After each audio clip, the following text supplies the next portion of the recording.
ওম অখণ্ড সংহিতা বা অখণ্ড মণ্ডলেশ্বর শ্রী শ্রীমৎ স্বামী স্বরূপানন্দ পরমহংসদেবের উপদেশ বাণী প্রথম খণ্ড হইতে পাঠ। পৃষ্ঠা সংখ্যা 186। যৌগিক পরিভ্রমণের প্রয়োজন।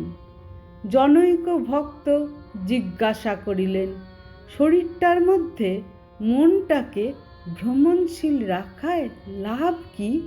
শ্রী শ্রী বাবামণি উত্তর করিলেন, মনের স্বভাবই হচ্ছে চঞ্চলতা।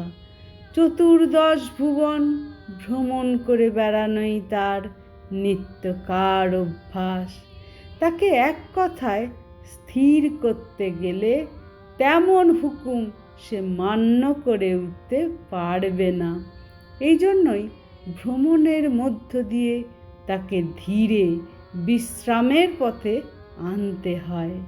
যে মনটা বিশ্ব ব্রহ্মাণ্ড ঘুরে বেড়াচ্ছে, তাকে আগে তোমার দেহ ব্রহ্মাণ্ডটার মধ্যে ভ্রমণ করতে শেখাও। তাতে তার ভ্রমণের শখও মিটবে, অথচ একান্ত চঞ্চলতাটাও কমবে।